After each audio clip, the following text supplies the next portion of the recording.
Everybody, it's your host Dan, coming back at you with another flip through video. And I've been taking you on a little trip through the world, around the world, excuse me, not through the world. There's no, as far as I'm aware, there's no comic books in the middle, in the center of the earth. But yeah, so we're going to look at some Italian comics today in translation because I know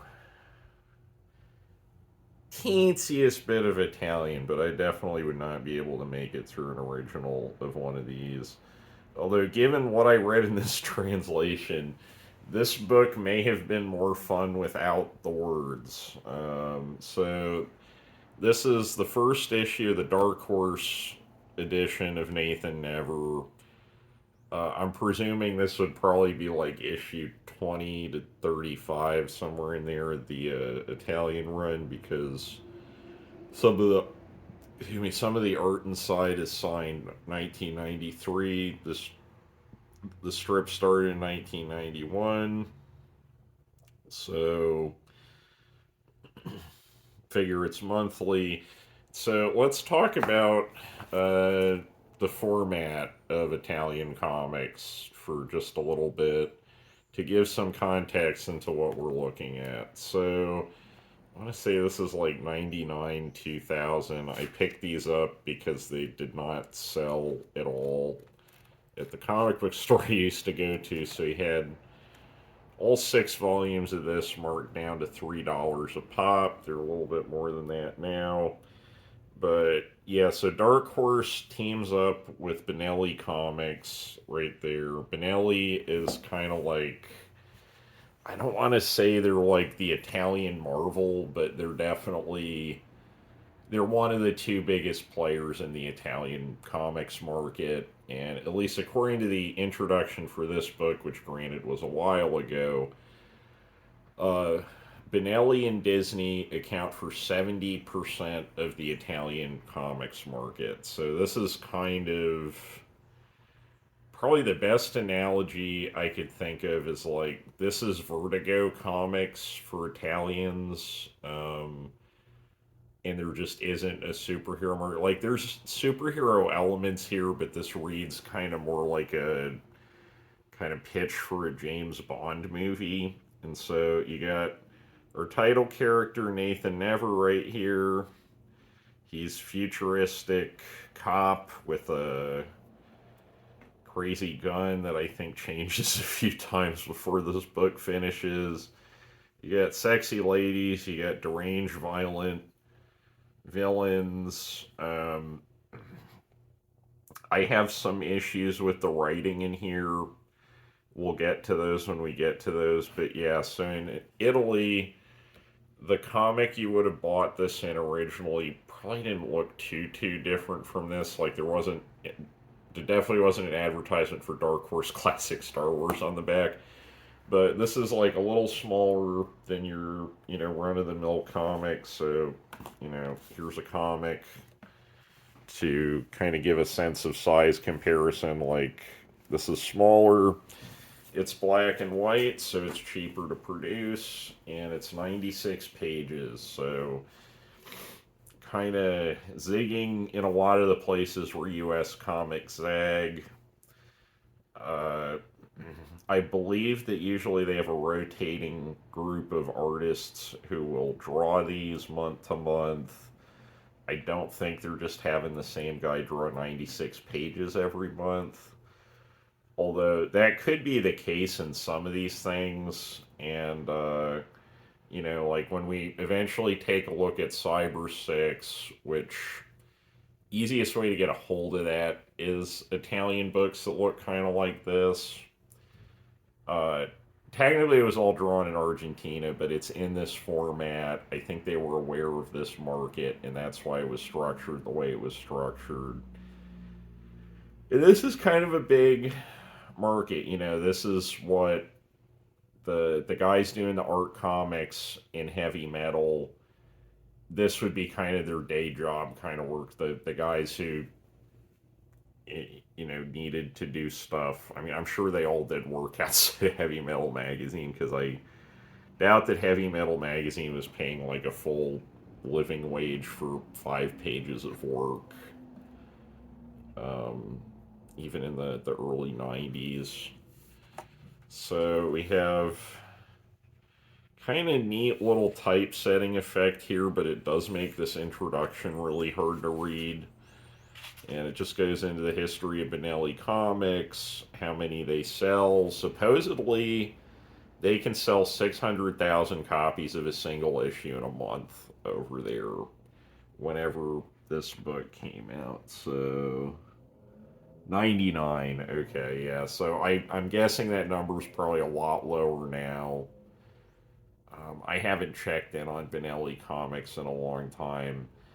But, like, the Italian editions of these comics are not hard to find. They get reprinted fairly regularly, and you can find complete runs of, like, all 300 issues of Dylan Dog or Martin Mystery relatively easily on the internet for about 2 to 3 bucks per issue. Of course, you got to pay the shipping to get it over here. I never pulled the trigger on any of that stuff, but yeah, Dark Horse gives a pretty nice presentation here. Original Art Adams cover, that's pretty sweet, and pretty strong cover overall. You know, you got intrigue with a sexy lady. Who the heck is this guy, and why is there a bat? I don't know. It was enough to make me buy it. And when you open it up, the art in here, I really like the art in here. Um, the stories, at least in the 6 issues that were brought over here out of however many hundred issues there were, seem to have been chosen more for the art than the story, unless the stories just were kind of like pretty weak across the board. What I noticed with these, and I'm still rereading these because I haven't read these in years, there's a lot of riffs on like already known popular stories. So, spoiler, this issue, it's Dracula, but in outer space. The art carries it. There's another issue later in the Dark Horse run where it's basically Hitchcock's Vertigo, but with a few like outer spacey bits. And it's just the writing is really on the nose here. But then you got this like brownie camera turned into a spaceship floating next to whatever that thing is. That's why you buy this comic. Yeah.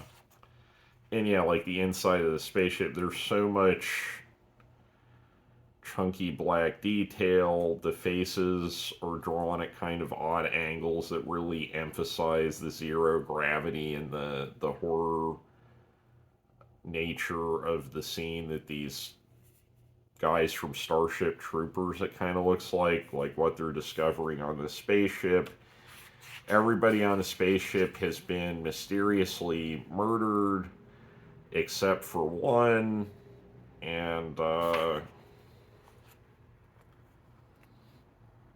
they find a kind of final will and testament from one of the guys that he stuffed in his mouth.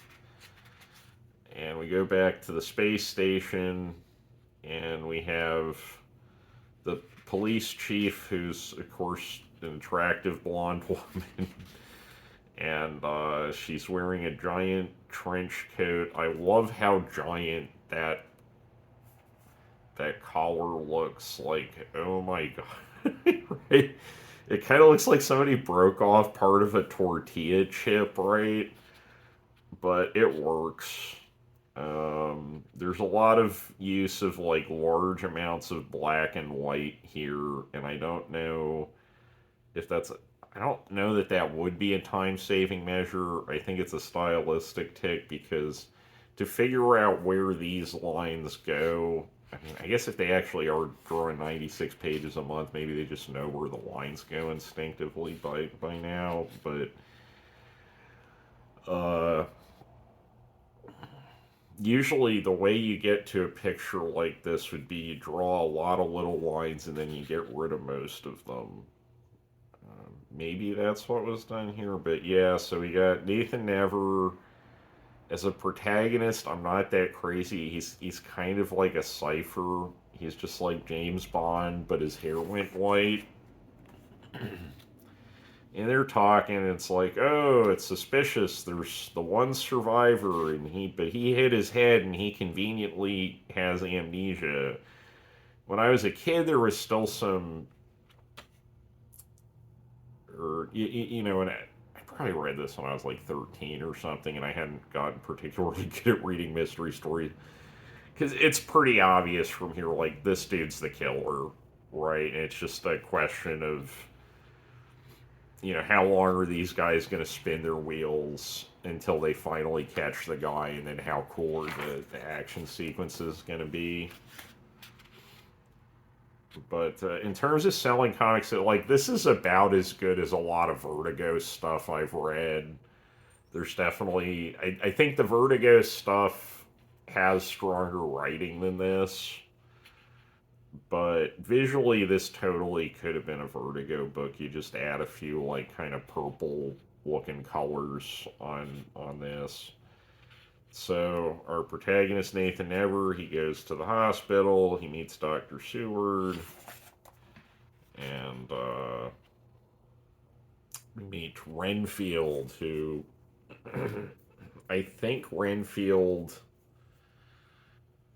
I think Renfield was a character in the original Dracula novel. Like, a lot of this is just kind of Easter eggs for Dracula, for better or for worse.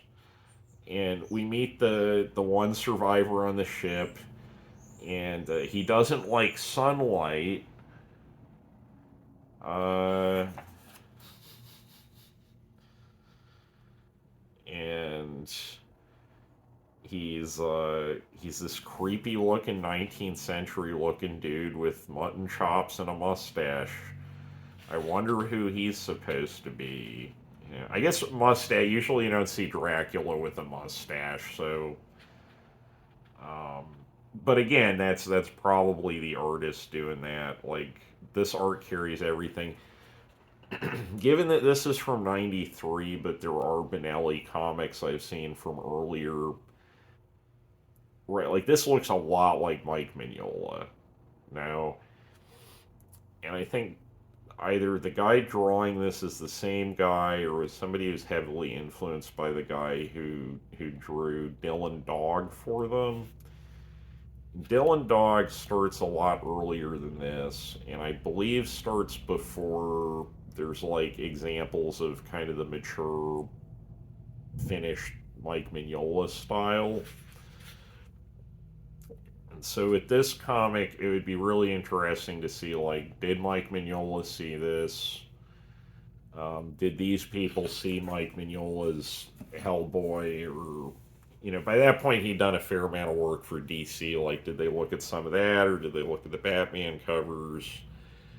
And, but either way, like, huge influence on this, unless there's some local influence that I'm not detecting, which is totally possible given that this, we're in Italy. I've never been to Italy, so great moody looking library over here. Um,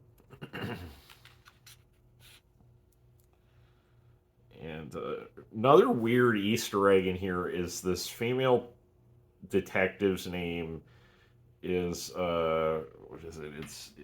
It's Ritva Korismaki, which the only Korismaki I can think of is the guy who directed Leningrad Cowboys Go America, and I mean he directed a lot of other movies too, but that's the one that immediately comes to mind. Maybe there's another Korismaki that's better known in Italy, but and an odd character to attach the Korsmaki name to, but she's kind of generic. She just looks like stressed out about her work all the time.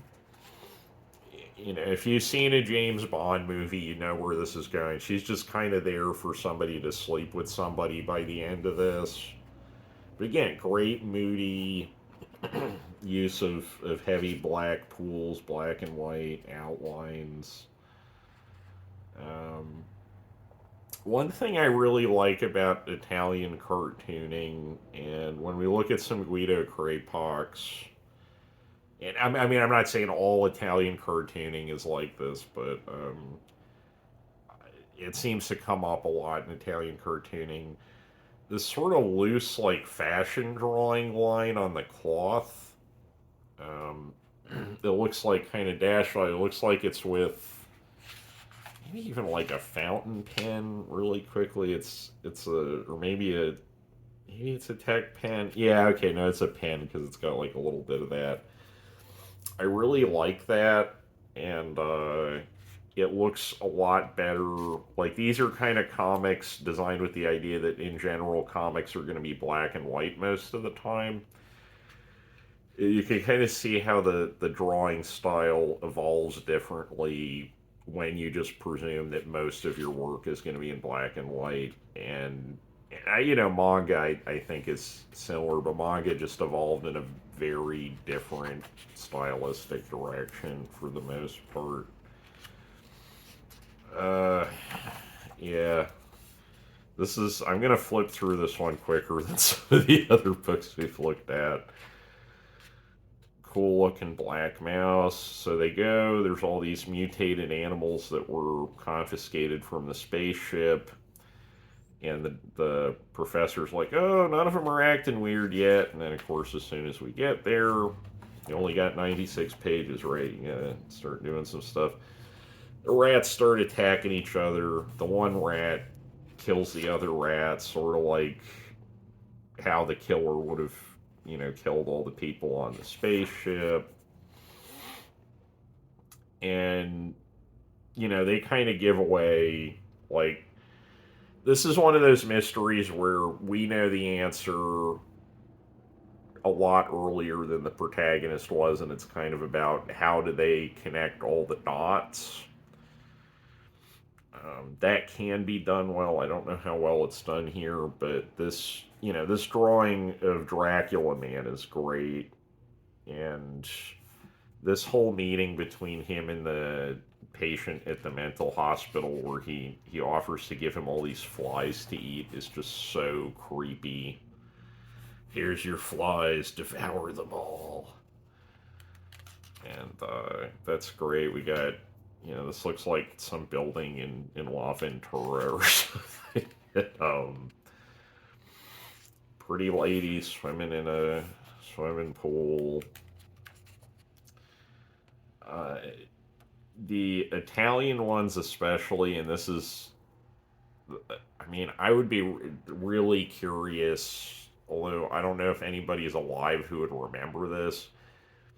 When Cyber 6 was originally published, or originally conceived by the artist and the writer,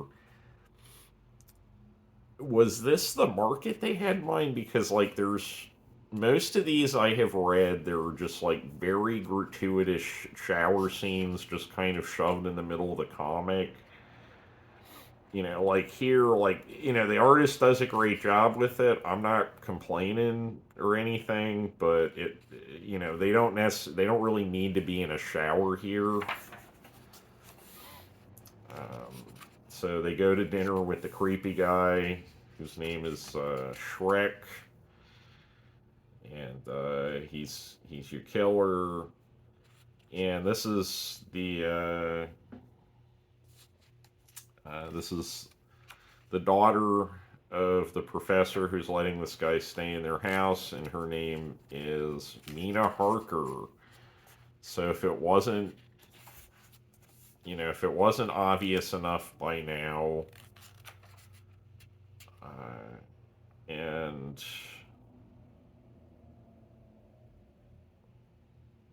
or no, this is Mina Harker. This is what is her name? But anyway, yeah. So she gets kind of brainwashed by Dracula dude, We have more Pretty Women shots. These kind of look more. This page looks very much like Craypox, especially those pants. Like, those are 60s pants. Those are not early 90s pants. Maybe in Italy, but I'm skeptical. Um, yeah, and the professor and the Dracula dude, they talk, and there's a disturbance. It turns out the dude in the mental hospital starts eating his own fingers because he thinks that they have flies. And I love how he draws this guy. Who's the artist on this? Mari. Um, yeah, Nicola Mari. This is just a great. He's almost kind of lovable in this weird way. Like, yes, he's creepy and deranged, but he just wants you to love him. I would read a comic book about this guy.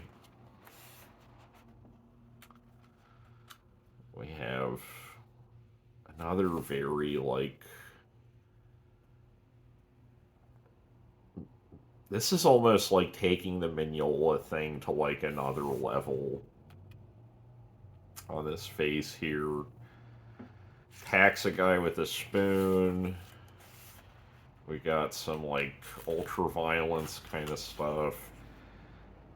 I mean, this was what quote unquote adult entertainment was for a long time. It's like an action story, but the violence goes a little bit further, and usually there's a gratuitous sex scene, and you just have to, like, kind of grab what's valuable out of the rest of it. Yeah, Nathan Never meets Dracula, dude, and excuse me, and we get this black and white sequence felt very, very strong to me. And he's telling Renfield to go kill. We've got great little mosquito there. I love that mosquito. And just some very effective, creepy cartooning. I almost wonder if this was done like Marvel method, where there was just like an outline of the clues that needed to be established. It feels like a very visual comic. And we see Renfield, he's eating stuff. He's got that kind of Venom goofiness to him. I think Renfield is the breakout star of this comic, because Nathan Never himself is like a little bit vanilla in here. Finds another corpse. It's, you get like the like shocking reveals of the horror genre. You get the action stuff of the like spy cop genre, and you get like little touch of sci-fi. So they're touching all their bases here. See, Renfield and Nathan Never finally have their fight. This is pretty brutal. He goes at him with like a pencil from the desk, hitting him in the nards. And this is just really effective cartooning right here. And honestly, maybe this should have been a silent comic, because these look a lot better than or actually, Frank Miller's Sin City, if that was out, this has a little bit of that, and that face looks kind of Miller-esque. Probably would have made it to Italy. I'm not 100% sure. We have a bat, and it's not the last time we see the bat, because the guy's Dracula. And let me turn to the last one. Does this not look exactly like the bat in the Batman Year One, like the David Mazzucchelli bat that flies through Bruce Wayne's window, like just kind of blown up a little bit. I don't know. Tell me in the comments. But yeah, more pretty lady swimming. Looks nice. You know, this guy has a Nicola Marty got a pretty good grasp of the human figure. Switches up the perspectives a decent amount. And I'm just going to go pretty quickly through the rest of this. I'm only going to stop where I had like specific notes. This reads better without the dialogue. Like,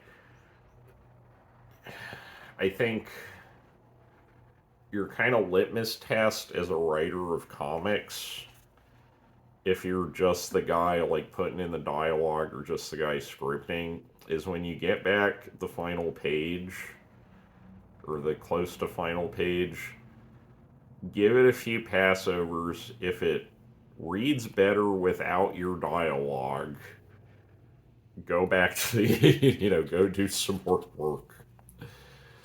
And yeah, thankfully, like, that to that is a great little transition. His hair in the waves.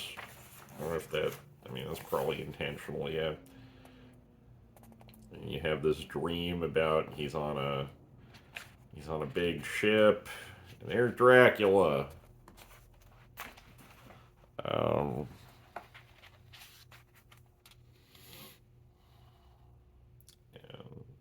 of course, he can't sleep after doing it. He's got to look on the police computer. Blah, blah, blah, blah. The professor figures out that it's Dr. Shrek, but it's too late. And I don't know how this guy is this stupid. He's just like, oh, I'm just going to confront this guy directly about this stuff when I think that he's like viciously murdered like 20 people. It's like, what could possibly happen to me? And of course, that happens to him. But this script seems like more of an excuse to draw things than like a fully developed script. I'm being mean. And,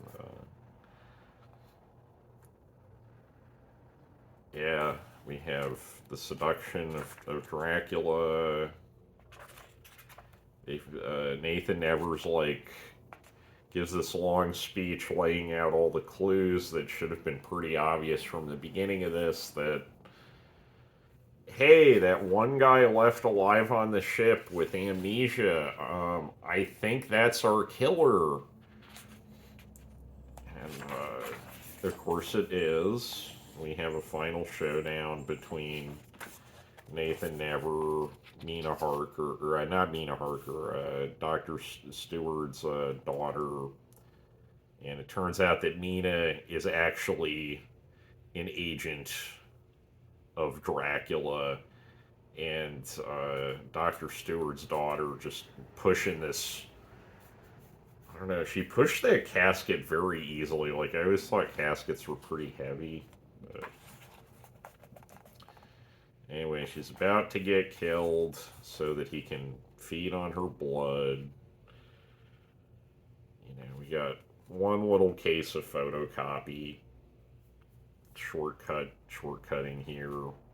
Kind of sticks out a lot because there's just not any of that in the rest of it. Like, that's very rarely do you get kind of a static shot to shot transition in this comic.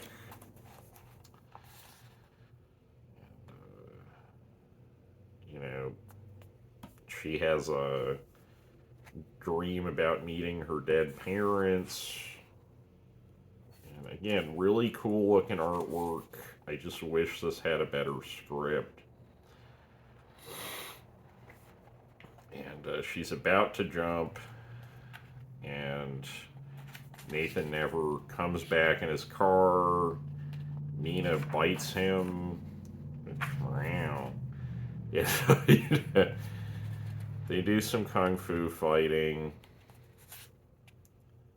This is a pretty effective page with the kind of abstract montage between the parts of the church and the fist fight going on.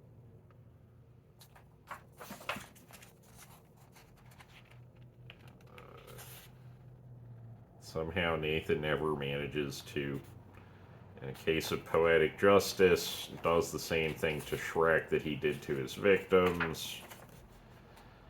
And being that this is a comic book, there is no such thing as police procedure, so this isn't just going to lead to like piles and piles of paperwork. And he falls to his doom, and Marty must have thought he was going to get a decent amount of money for this page on the aftermarket, because he actually individually signed that page, which is a little surprising. And then we have this awkward kind of How I Met Your Mother zoom to the future, where it turns out all this narration with the cursive in it was actually this woman's diary that she was reading to her children. I don't know, why do you need that framing device? Like, we see her writing in the journal, we know what the journal is. The journal doesn't have to have a special significance beyond getting us from point A to point B. And we get like a cool kind of Mobius light city or whatever there. But why do we need to see this lady? It's like, well, actually, she grew up to be very old, and she had children, and that's how I met Dracula, right? I don't know. It has to be 96 pages, I guess. That's probably it. And there's our David Mazzucchelli bat. And cool thing that Dark Horse did is they gave like a few covers. This is the Art Adams commission cover for the second Dark Horse issue. But we get a few black and white versions of the Italian comics. These are covers to, I believe, just random issues. I don't think these are to the issues that well, I mean, this would have just been one issue in the overall series. And some neat stuff. You see some of the other artists, they have work on this. Looks very much like superhero. This is like superhero comics with the dial turned down a little bit so that it looks quote unquote more adult. But these are basically superhero pulp comics. And but these covers look really cool. I can believe that they sell a lot of these. I want to know who this weird Tiger Man is. I don't think that issue got translated, but if anyone's in Italy and they know who the weird tiger dude is, let me know. And anyway, that was Nathan Never by Meta Marty, 1999. Well, originally done in 93, but reissued in English in 99 by Dark Horse Comics. And maybe I'll try to get my hands on some other Bonelli stuff. Like, if you're watching this, what would you say in like Italian comics? Like, let's even just say Bonelli, because there's so many Bonelli comics. There's got to be like hundreds of thousands of pages of these things.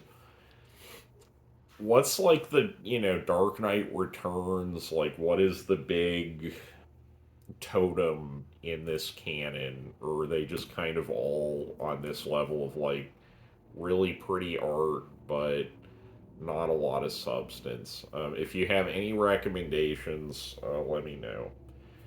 Anyway, so this has been another comic slip through. These are brought to you by the store that I run. It is called Silver Factory Books and Records. We're in upstate New York, Ballston Spa to be exact, and we're open Wednesday to Sundays. So swing by, say hi, maybe even find something to buy, and I'll see you in the funny papers.